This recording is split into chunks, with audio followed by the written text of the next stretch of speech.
여러분, 행복을 수학 공식처럼 정의 내릴 수 있을까요? 구글의 비밀 프로젝트 연구 조직인 구글 X의 총책임자이자 열혈 공학도였던 모가젯은 오랜 시간 동안 행복 공식을 찾는 데 열중했다고 합니다. 번듯한 직장과 많은 돈, 그리고 단란한 가정까지 꾸렸지만 살아가면서 행복한 순간보다 행복하지 않았던 순간이 훨씬 많았기 때문인데요. 결국 그가 발견한 행복과 불행은 사람들이 일상 속에서 일어나는 사건에 대해서 사실 그대로를 직시하느냐 아니면 스스로 판단하고 생각하느냐에 따라 달렸다고 하는 겁니다. 다시 말해서 고민과 갈등의 원인을 파악을 하고 있는 그대로의 사실을 직시할 때 우리를 불행하게 했던 불안과 염려는 사라지고 행복을 위한 선택을 할 수 있게 된다는 겁니다. 오늘 청산 뉴스를 찾아주신 분은요, 오늘보다 내일 더 행복한 삶을 위해서 당당히 선택을 하고 선택을 받는 분이십니다. 장수연 디자이너님을 소개합니다. 안녕하세요. 네, 안녕하세요. 네, 오늘 어떤 강연 들을 수 있을까요? 네, 오늘은 제가 10번 퇴사한 디자이너로서 퇴사에 관련된 이야기를 들려드릴까 합니다. 많이 기대해 주세요. 네, 오늘 강연 기대해 보겠습니다. 생각이 흐릅니다. 청산 뉴스 장수연 디자이너님의 강연을 큰 박수로 청해 보겠습니다.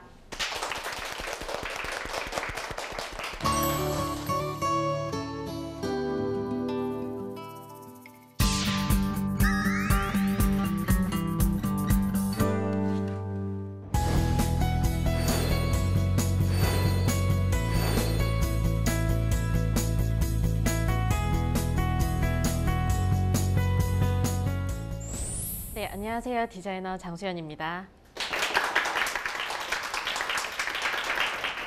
네, 제가 오늘 들려드릴 이야기는 퇴사와 그리고 여러분 인생에 대한 콜라주에 대한 이야기입니다. 여러분 혹시 콜라주가 어떤 건지 알고 계신가요? 이런 작업 한 번쯤은 해보셨을 거예요. 뭐 초등학교를 다니면서 이런 종이를 잘라 붙이고 잡지를 잘라 붙이면서 만드는 작품을 콜라주라고 하는데요. 인생도 똑같습니다. 여러 가지의 그런 조각들이 모이고 모여서 만드는 것이 바로 저의 인생입니다. 그래서 저는 이 콜라주를 통한 그 퇴사에 대한 이야기를 해드리려고 합니다. 저는 이런 콜라주를 가지고 있는 사람이에요. 어떠신가요? 타인이 바라본 저는 10번 퇴사한 사람이자 그리고 어떻게 보면 금방 그만둘지도 모르는 사람일 수도 있고 그리고 끈기가 없는 사람이라고 그렇게 판단을 하기도 합니다. 하지만 저는 진짜 나는 어떤 사람일까요? 저는 11번 입사한 사람이고 끊임없이 도전하는 사람이고 기회를 만드는 사람입니다. 여러분 인생에 그런 콜라주가 어떻게 될지 이 강연을 들으시면서 한번 같이 생각해 보셨으면 좋겠습니다. 저한테 달린 이 타이틀은 바로 11번 입사한 디자이너입니다. 저는 11번 입사한 디자인자, 그 다음에 10번 퇴사한 디자이너입니다. 그럼 저희는 왜 회사에 다니는 걸까요? 왜 회사에 다니냐고 물어보면 보통 이런 말들을 많이 합니다. 그냥 다녀. 그냥 돈 주니까. 아니면은 뭐 그딴 거 왜 물어보는 거야 대체. 그냥 회사에 다니니까 다니는 거지. 왜 그런 걸 묻는 거지? 아니 나는 뭐 여기서 목표는 임원이야 라고 이야기하는 사람들이 있을 겁니다. 그러면은 저희는 왜 퇴사를 하는 걸까요? 바로 진짜 이유는 의미가 없기 때문입니다. 어떤 일을 할 때 의미가 없으면 저희가 일을 할 수가 있나요? 동기부여가 되지 않으면 일을 하기가 좋나요? 사실 그렇지 않죠. 그래서 저희가 요즘에 듣는 퇴사는 어떤가요? 요즘에 퇴사의 이미지를 어떻게 생각하고 계세요? 바로 이런 이미지들이 먼저 떠오르실 거예요. 두려움이라던가 낙인 아니면 타인의 시선 혹은 걱정 어쩌면 낙오된다는 느낌을 받을지도 몰라요. 하지만 1, 2년 사이에 퇴사에 관련된 책이 한 20권 이상이 나왔습니다. 알고 계셨나요? 혹시 이 중에 아는 책이 하나라도 있으신가요? 없으신가요? 퇴사에 관심이 많이 없으신가 봐요. 네, 이렇게 퇴사에 대한 관심이 굉장히 높아지고 있습니다. 그래서 저희는 요즘에 퇴사의 프레임이 새롭게 씌워졌다고 이야기를 하는데요. 바로 이렇게입니다. 퇴사는 하고 싶은 거고 도전이고 시도이고 휴식이고 그리고 퇴사를 하면 용감한 사람이라는 이미지가 붙습니다. 하지만 여전히 퇴사는 두려운 거죠. 퇴사를 하면 이런 질문들을 많이 떠올리게 됩니다. 어떻게 하지? 퇴사하면 뭐 먹고 살아야 되지? 나 퇴사하면은 나한테 좀 피해 생기는 거 아니야? 아니면은 친구들이 이력서 관리 잘하라고 했는데 내 이력서는 망했나 봐. 이런 생각을 많이 하게 됩니다. 과연 이게 정말 맞을까요? 하지만 그렇지 않다는 이야기를 해드리려고 합니다. 제가 11번 입사를 하면서 이런 이야기를 진짜 많이 들어왔어요. 이력서가 좀 지저분한데 이렇게 짧게 일했었는데 우리랑 일하면서 또 그만두는 거 아니에요? 여러분은 어떤 대답을 하시겠어요? 만약에 여러분이 이런 질문을 받으셨다면 어떤 대답을 하실 건가요? 근데 이 질문의 의도는 뭘까요?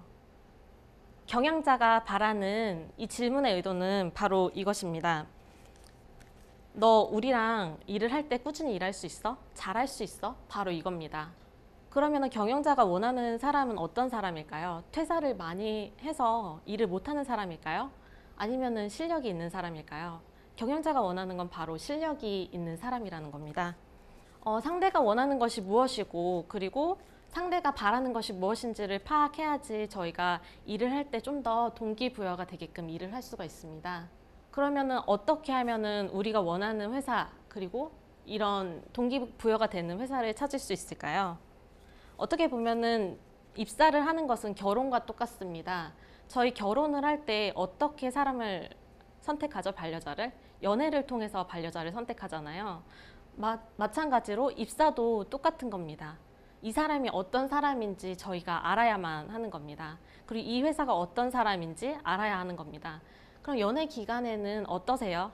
좋은 모습 되게 많이 보여주려고 하잖아요. 초반에는 예쁘게 보이고 싶고 아니면 좋은 말만 해주고 싶고 나는 되게 좋은 사람이라고 인식되게 하고 싶잖아요.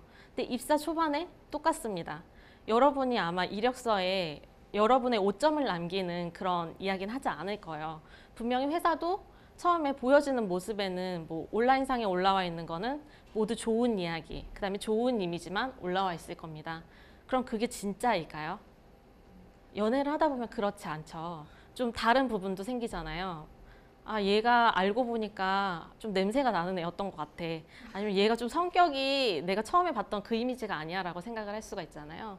근데 회사를 입사하고 나서도 똑같다는 겁니다. 그래서 저희는 회사를 고를 때 이런 수많은 그런 리스트를 가지고 회사를 판단을 하게 됩니다. 승진의 기회, 혹은 복지 및 급여, 아니면 경영진은 어떤지, 업무와 삶의 균형은 어떤지, 이렇게 좋은 사이트로 저희가 회사가 어떤지를 파악할 수가 있어요. 하지만 회사도 똑같이 저희를 판단해야 한다는 겁니다. 그래서 수습기간이라는 게 있는 거예요. 연애기간처럼 똑같이 수습기간이라는 것이 있습니다.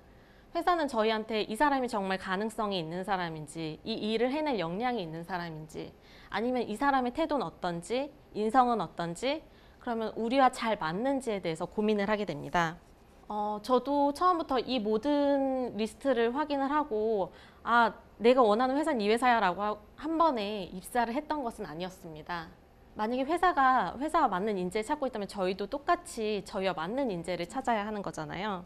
저도 처음부터는 그랬던 게 아니었기 때문에 제가 회사를 찾았던 그런 이야기를 드려볼까 합니다. 저는 대학생 때 너무 하고 싶은 게 많은 사람이었어요. 아마 여러분도 똑같이 하고 싶은 것이 굉장히 많은 사람일 거예요. 저를 예로 들어보면 저는 기획도 해보고 싶었고 마케팅도 해보고 싶었고 일러스트도 해보고 싶고 작가도 돼보고 싶고 하고 싶은 게 너무 많은 거예요. 그래서 내가 디자인보다는 다른 일로 돈을 벌어보면 어떨까라는 생각을 하게 됐어요. 그래서 회사를 입사를 하기 위해서 지원을 하는데 그냥 제가 좋은 곳에 마구잡이로 입사 지원을 넣었던 거예요. 그러면 누가 뽑아줄까요? 제가 관련 분야의 경력도 없고 관련 분야의 스펙도 없는데 과연 저를 뽑아줄까요? 저를 기획자로 쉽게 뽑아주진 않을 거 아니에요? 마찬가지입니다. 여러분, 일을 할 때 중요한 건 뭘까요? 하고 싶은 일을 하는 게 더 중요할까요? 아니면은 할 줄 아는 일을 하는 게 중요할까요? 어떻게 생각하세요? 하고 싶은 일? 네, 하고 싶은 일을 하는데 할 줄 모르는 일을 하게 되면은 바로 이런 현상이 일어나게 됩니다. 굉장히 스트레스를 많이 받겠죠. 내가 할 줄은 모르는데 정말 잘하고는 싶은데 사람들이 못하니까 너 이거 왜 못해? 네가 좋아서 이거 한다고 했잖아. 왜 못하는 거지? 그렇게 의문하기 시작하면은 분명히 이런 생각이 들 겁니다. 이 길이 아니었나? 내가 정말 하고 싶었던 게 이게 아니었나? 라고 의문을 하게 됩니다. 그럼 만약에 하고 싶지 않은 일이나 할 줄 아는 일을 하게 되면 어떻게 될까요? 할 줄은 알아요. 근데 하고 싶지가 않아요. 그럼 일에 대한 의욕이 없겠죠. 그럼 그냥 충실한 오퍼레이터가 될 겁니다. 디자인을 맡겨도 너 이거 그냥 해 하면 네 알겠습니다. 똑같이 그냥 그 말 그대로 받아들여서 하는 충실한 오퍼레이터가 될 겁니다. 결과적으로 중요한 것은 바로 이겁니다. 하고 싶은 일도 그리고 할 줄 아는 일도 두 가지가 동시에 만족이 되어야 합니다. 그러려면 어떻게 해야 될까요? 어떤 게 우선순위가 되어야 할까요? 저는 그래서 선택한 것이 제가 할 줄 아는 일로 하고 싶은 일을 하자라는 거를 제 목표로 삼았습니다. 그래서 저는 디자인이라는 업무부터 시작을 하자는 마음으로 디자이너로 뭐 기획사에 들어간다던가 아니면 공연을 만든다던가 페스티벌을 만드는 일을 했었습니다. 그 결과 제가 그렇게 일을 하던 결과 당연히 제가 좋아하는 일을 하는데 얼마나 애정이 넘치겠어요. 너무 재밌잖아요. 디자인을 해도 옆에 기획하는 기획자가 있고 옆에 마케터가 있는 거예요. 보고 배울 게 너무 많은 거예요. 근데 그거는 제가 좋아하는 일이었기 때문에 동기부여가 돼서 잘할 수 있었던 거예요. 그 결과 제가 얻었던 건 바로 이것입니다. 보통 똑같은 A라는 일을 줬을 때 사람들은 그냥 A까지만 일을 합니다. 하지만 좋아하는 일을 하게 되면 A 플러스가 되게끔 만들 수 있습니다. 그럼 그 플러스가 만드는 방법을 제가 알려드릴게요. 예를 들면 저희가 한번 타이틀 의뢰를 받았다고 생각을 해볼게요. 지금 이 프로그램 이름이 청산유수잖아요. 청산유수라는 타이틀에 디자인해주세요 라고 받은 거예요. 그러면은 그냥 A까지만 하는 사람은 이렇게 일할 거예요. 청산유수. 아 맞아, 부제가 청년이 꿈꾸는 산책 같은 유쾌한 수업이었지. 넣었어요. 디자인 끝났어요. 아 깔끔하다. 여기서 끝날 수도 있는 거예요. 하지만 플러스를 만들기에는 조금 모자르죠. 바로 이 청산유수를 요청한 클라이언트가 어떤 걸 원하는지 그 마음을 한번 읽어보면 어떨까요? 아 산책을 하고 유쾌한 수업이래. 뭔가 산책하고 따뜻한 느낌에서 줬으면 좋겠다 라는 생각으로 이렇게 이미지를 하단에 깔아보면 어떨까요? 훨씬 더 앞에 것보다 분위기가 좋아졌죠. 그럼 여기까지 하면은 A 플러스의 반까지 왔습니다. 네, 반까지 온 거예요. 그럼 어떻게 하면 될까요? 그 다음은 클라이언트가 원하는 느낌을 제가 생각을 해가지고 넣었어요. 그 다음은 여러분이 원하는 여러분의 생각을 넣어야 합니다. 바로 이렇게 넣으면 되는 거예요. 나는 청년이 꿈꾸는 산책하던 유쾌한 수업, 이거를 그냥 딱딱한 글씨가 아닌 뭔가 자유로운 느낌으로 표현하고 싶다. 그리고 여기서 전달을 해주고 싶은 감성을 전달을 하기 위해서 이렇게 캘리로 한번 표현을 해봐야겠다. 그래서 저는 필요한 것이 있으면은 더 공부하고 채워나가려고 했어요. 기획을 하는데 기획을 하는 디자이너가 되고 싶으면 어떻게 해야 될까요? 기획 공부를 꼭 해야 합니다. 그냥 디자이너, 나 기획은 하고 싶어. 근데 디자인 일만 할 거야 라고 생각을 하면은 그 사람은 그냥 디자이너에서 그칠 겁니다. 여러분이 원하는 게 있다면 꼭 배우고 그거를 활용을 할 수 있는 사람이 되어야 합니다. 그 결과 저는 제가 만드는 인생을 살게 되었어요. 어떻게 보면 사람들은 이런 이야기를 많이 합니다. 제가 너무 회사를 많이 옮기다 보니까 너 이력서 관리해야지. 그래서 어쩌려고 그래. 뭐 아니면은 넌 끈기가 부족한 것 같아. 너 대체 무슨 생각으로 사는 거냐. 꾸준히 좀 해라. 이런 굉장히 많은 이야기를 들어왔어요. 그러다 보니까 저도 정말 나는 이런 사람인가? 라는 생각을 하게 된 거예요.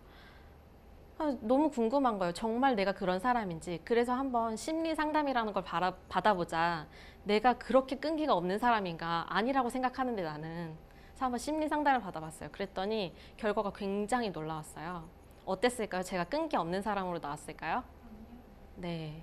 저는 끈기가 평균 이상으로 높은 사람이라는 그런 결과가 나온 거예요. 근데 저도 너무 의아한 거예요. 그래서 한번 여쭤봤어요. 상담하신 분한테. 아니 저는 사람들이 저한테 끈기 없다고 이야기한다. 근데 왜 저는 이런 결과가 나온 거죠? 왜 이런 결과가 나온 거죠? 하니까 아마 목표에 도달하려는 그런 의지가 남들보다 훨씬 더 높기 때문이라고 하더라고요. 아마 취업을 준비하는 취준생의 목표는 어떤 걸까요? 바로 취업일 거예요. 그리고 직장인의 목표는 뭐가 될까요? 뭐 승진이라던가 아니면은 뭐 임원이 돼야겠다던가 아니면 돈을 많이 벌어야겠다던가. 하지만 이거는 저의 목표가 아니에요. 사회가 정해놓은 취준생은 취업을 꼭 해야 돼. 직장인은 돈을 많이 벌어야지, 승진해야지. 그렇게 정해놓은 목표입니다. 그럼 진짜 나의 목표는 뭘까요? 저는 조금 달랐던 것 같아요. 이런 뭐 취준생이라던가 직장인이 아니라 저는 제가 되고 싶었거든요. 제가 기획자도 되고 싶고 마케터도 되고 싶어 했잖아요. 저는 그게 목표였어요. 기획하는 디자이너가 되자. 그래서 저는 남이 나를 어떻게 보는지가 아니고 제가 만들고 싶은 저를 만들어 왔던 거예요. 여러분의 성장의 발판은 남이 아니라 본인 스스로한테 있는데 모두 밖에서 찾으려고 하는 게 가장 큰 문제인 거예요. 그러다 보니 이렇게 제가 성장을 하면서 11번째 회사까지 오게 됐습니다. 가장 많이 궁금해 하시는 지점이 이 지점입니다. 저 되게 궁금하잖아요. 10번 퇴사는 하는 건 쉬운데 11번 입사하는 건 쉽지 않은 일인 거잖아요. 제가 어떻게 11번이나 입사를 할 수 있었을까요? 만약에 여러분이 한 회사의 대표라고 한번 생각을 해보시겠어요? 퇴사는 굉장히 많이 했지만 포트폴리오는 좋은 사람, 퇴사는 그냥 적당히 했지만 포트폴리오는 그냥 그런 사람, 어떤 사람을 선택하시겠어요? 맞아요. 포트폴리오 좋은 쪽을 더 선택을 할 거예요. 왜냐하면 회사는 성과를 내야 하는 곳이에요. 그냥 꾸준히만 다닌다고 해서 성과가 나지 않으면은 그 사람은 이렇게 생각을 하게 되는 거죠.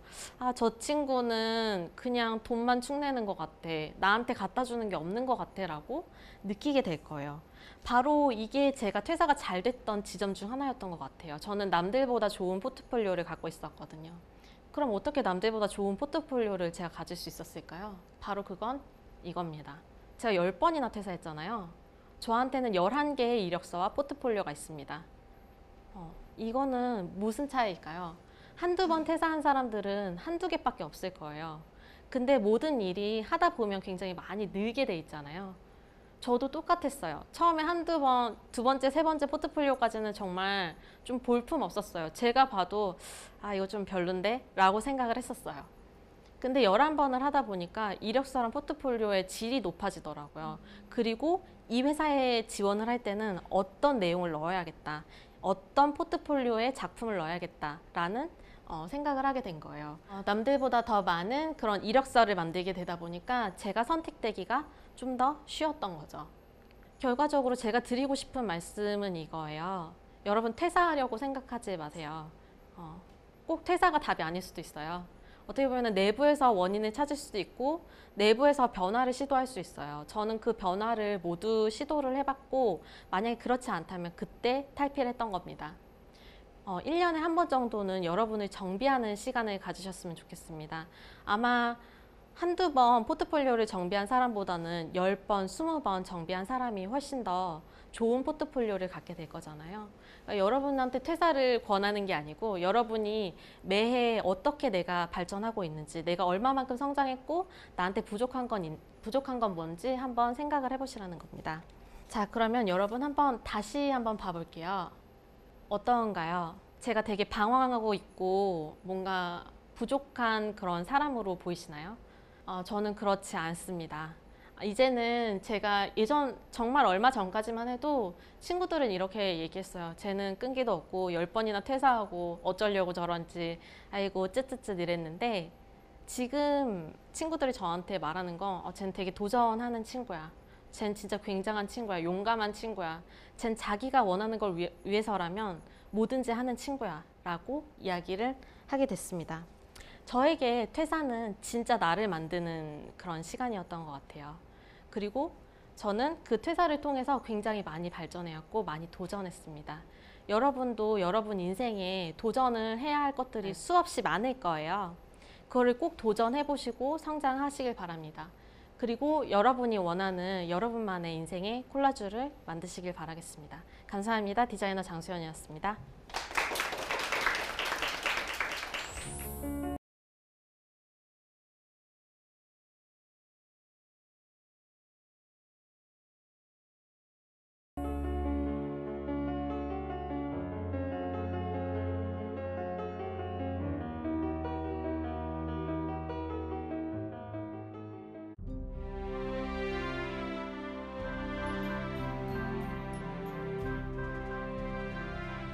네, 이번 시간엔 나만의 콜라주를 만들어라는 주제로 강연을 들어봤는데요. 아까 강연 중에 10번의 퇴사를 하셨다고 하셨잖아요. 근데 첫 번째 퇴사를 결정하시게 된 이유가 가장 궁금해요. 네. 네, 제가 처음 입사를 했을 때는 사실 그냥 하고 싶은 일이 하고 싶어서 네. 갤러리에 취직을 하게 됐어요. 뭔가 갤러리에 들어가면은 그런 큐레이터로서 일을 할 수 있을 줄 알았거든요. 기획하는 일도 할 수 있고 그림 작품도 보면서 엄청 쾌적하게 일을 하겠다라고 처음에 생각을 했는데 사실 사회가 그렇게 녹록하지가 않더라고요. 갤러리라는 곳에는 남자 직원분보다는 여자 직원분들이 되게 많아요. 그러다 보니까 관계에 대해서 신입사원이었던 저는 좀 많이 어려움이 있었어요. 그러다 보니까 제가 회사를 오래 다니지 못하고 그만두게 되는 상황이 벌어졌습니다. 근데 첫 퇴사를 하시고 나서 심적으로 너무 힘드셨을 것 같은데 어떻게 극복하셨어요? 네, 저도 처음 첫 입사니까 기대도 그만큼 많았고 기대가 많다 보니까 실망감이라던가 그런 뭔가 좌절감이 굉장히 크더라고요. 근데 회사를 오히려 딱 그 갤러리를 그만두고 나서 집에서 되게 생각을 많이 하게 됐어요. 아, 나는 앞으로 어떤 일을 해야 할까? 내가 정말 아까 말했던 것처럼 하고 싶은 일인데 잘 못하는 일을 해야 할까? 아니면 정말 하고 싶으면서 잘할 수 있는 일을 찾아야 할까? 그 고민을 하게 된 계기가 됐던 것 같아요. 그래서 동기부여가 되는 일을 더 많이 찾으려고 노력하고 서칭하기도 하고 그리고 또 회사들을 굉장히 많이 알아보던 그런 시간이었습니다. 그러면 그 중에서도 가장 기억에 남는 일이 있다면 어떤 일이 있을까요? 제가 디자이너로서는 첫 입사를 했던 바로 그 공연기획사인데요. 공연기획사에서는 뭐 네이버를 베껴라라던가 그런 뭐 레퍼런스 서칭 이런 과제를 굉장히 많이 내주셨어요. 근데 그 선배 앞에서 굉장히 많이 울었거든요. 심지어 숨어서 막 아이고. 울기도 하고 네. 그랬는데 그때 배웠던 것들이 어떻게 보면 지금 저한테는 큰 자산이 돼서 지금까지 네. 일하는 데 도움이 됐었던 것 같아요. 네. 그렇다면 10번의 퇴사를 하시면서 갖게 된 디자이너님만의 강점이 있다면 어떤 게 있을까요? 제가 10번의 퇴사를 통해서 확실하게 알게 된 강점이 있는데요. 네. 저는 제가 뭘 원하는지 정확하게 알게 됐어요. 10번의 퇴사를 통해서. 사실 처음에는 저도 잘 몰랐거든요. 내가 원하는 게 돈일까? 아니면 시스템이 좋은 그런 회사일까? 아니면 뭐 사람 관계가 좋은 회사일까? 사실 그 모든 걸 다 경험을 해봤습니다. 뭔가 시스템이 안 좋은 것 같으면 시스템이 좋은 회사를 찾아갔고요. 뭔가 사람 관계가 안 될 것 같으면 사람들이 착해 보이는 회사에 입사를 하게 됐어요. 근데 사실 그게 중요한 게 아니고 모든 그런 상황이 맞아야지만 저한테는 일을 한 힘이 되는 거예요. 그래서 저한테 가장 크게 중요하게 작용했던 점은 제가 그 회사에서 소속감 있이 동기부여가 되는 일을 할 수 있느냐, 이게 저한테는 가장 중요한 점이었고 저한테는 그것을 아는 게 가장 강점이라고 생각합니다. 네, 그럼 10년 동안 디자인을 하시면서요, 많은 클라이언트들의 디자인을 의뢰받으셨을 것 같은데요. 클라이언트의 마음을 살 수 있는 노하우가 있을까요? 아마 제가 10년 동안 겪어왔던 클라이언트들이 굉장히 많아요. 대기업부터 공기관까지, 네. 그리고 굉장히 영세한 작은 기업까지 많은데요. 제일 중요한 거는 그 클라이언트가 어디서 일하고 있느냐가 가장 중요합니다. 공기관에서 일하는 클라이언트 같은 경우에는 굉장히 고지식한 면을 가지고 계신 분들이 많아요. 그러면은 디자인을 이렇게 요청을 하시는 분들이 있으세요. 저희 현대카드 광고처럼 디자인해 주세요 라고 요청을 하시거든요. 근데 사실 현대카드 광고처럼 디자인을 해서 보내드리면 이렇게 이야기하십니다. 우리가 돈을 얼만큼 줬는데 디자인을 요만큼밖에 안 해왔어 라고 이야기하시거든요. 네. 그렇게 그 공기관에서 일하시는 분들의 성향이 있어요. 아무리 그렇게 얘기를 했다고 해서 그대로 받아들이고 작업을 하면 안 되는 거죠. 그리고 대기업은 좀 더 창의적이고 그들의 컬러를, 브랜딩을 보여줄 수 있는 그런 작업물들을 원합니다. 그런 식으로 클라이언트가 어디서 일하고 있느냐, 그것이 어떻게 보면 가장 중요한 포인트라고 할 수 있겠습니다. 네, 이번 순서는 강연자의 삶에 영향을 끼친 인생책을 소개해 주시는 시간인데요. 어떤 책 준비하셨어요? 네, 제가 오늘 준비한 책은 훔쳐라 아티스트처럼이라는 책입니다. 네. 책이 되게 작네요. 네, 네. 책이 굉장히 작죠. 그리고 생각보다 책을 펼쳐보면 그렇게 어렵지도 않고 간단한 디자인으로 되어 있습니다. 아마 읽으시는데 오래 걸리시지 않을 거예요. 그 책에 대해서 좀 소개 좀 해주세요. 네, 훔쳐라 아티스트처럼이라는 책에는 여러분이 어떻게 창의성을 발휘할 수 있고 그리고 어떻게 창의적인 작품을 만들어낼 수 있는지에 대한 내용을 담고 있습니다. 여러분이 일을 하시다가 아니면 혹은 공부를 하시다가 뭔가 막히는 지점이 발생을 하면은 이 책을 보시면 굉장히 도움이 많이 될 거예요. 뭐 예를 들면은 공유하라라는 내용도 있고요. 그리고 어떻게 시작을 해야 되는지 그런 내용도 들어 있습니다. 아마 여러분이 막히는 그 모든 지점에 대한 이야기를 담고 있을 테니까요. 꼭 한번 읽어보셨으면 좋겠습니다. 네. 그리고 이 책을 보시면서 감명 깊게 보셨던 구절이나 있을까요? 구절. 네. 저는 사실 이 책의 첫 장을 보고 이 책을 사게 됐거든요. 이 책의 첫 장을 보면은 뭐 훔쳐라 아티스트처럼 그냥 시작해라 아니면 당신이 써라 등 그냥 여러분이 딱 직관적으로 알 수 있는 내용이 있어요. 근데 제가 가장 좋아하는 내용은 9번이에요. 질릴 만큼 꾸준히 하라는 말이 나옵니다. 저희는 일을 하다가 보면은 굉장히 쉽게 포기를 하게 되잖아요. 네. 근데 사실 어떻게 보면 지속시키는 힘이 가장 중요할 수 있습니다. 여러분이 일을 완료했을 때 성취감은 더 높을 것이고 그리고 그 성과도 훨씬 더 높을 거라고 생각합니다. 네, 장수연 디자이너님의 강연은 다음 시간에도 이어지니까요. 계속해서 많은 기대 부탁드리겠습니다. 멈춰있던 마음과 생각이 흐르는 시간 청산 유수 다음 시간에도 함께해 주세요.